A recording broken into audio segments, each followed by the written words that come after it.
उपस्थित मान्यवर आहेत त्यांच्या परवानगीने आणि येथील आयोजकांनी मला इथे बोलण्याची संधी उपलब्ध करून दिली आहे, त्याबद्दल त्यांचे आभार मानूनच मी माझं स्पीच सुरू करते.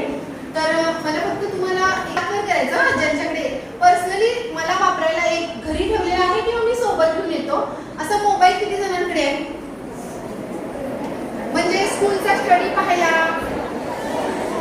पण मम्मी पप्पांचा दंगा नाही चालणार. मम्मी पप्पांचा मोबाईल किती वेळ आणि कोण कोण यूज करतं?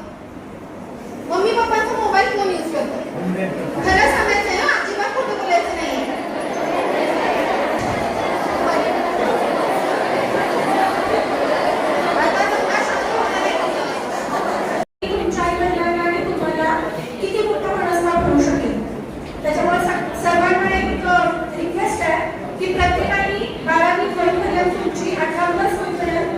कोणत्याही पद्धतीने गाडी हातात घेऊ नका. तुम्हाला वाटत असतं मला गाडी येते, पण गाडी येते, गाडी चालवायला आली म्हणजे गाडी आली असं होत नाही. सेफ ड्रायव्हिंग, डिफेन्सिव्ह ड्रायव्हिंग हा एक प्रकार आहे. ते प्रत्येक जण तो मोबाईल यूज करता. घरी गेल्यानंतर सर्च करा की डिफेन्सिव्ह ड्रायव्हिंग म्हणजे काय, त्यानंतर तुम्हाला ते कळलं नाही. त्याचबरोबर तुमच्या घरी तुमचे आई वडील असतील, तुमचे मोठे भाऊ बहीण असतील, प्रत्येक जण गाडी चालवतात. ती टू व्हीलर असो किंवा फोर व्हीलर असो. तर तुम्ही प्रत्येकाला सांगा की टू व्हीलर चालवताना प्रत्येकाने डोक्याला हेल्मेट घातलं पाहिजे. किती जणांच्या घरी हेल्मेट घातलं जातं रेग्युलरली?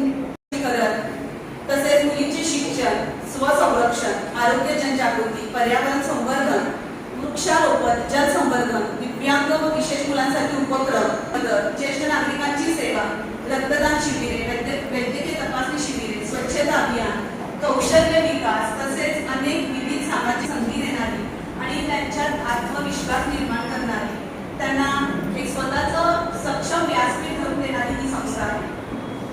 आणि सेवा ही विकासासाठी निस्वार्थ सेवाभावाने कार्यरत एक सक्षम, संवेदनशील आणि सशक्त समाज घडेल. मला टू व्हीलर घेऊन द्या. प्रत्येक जण घरी आई वडिलांच्या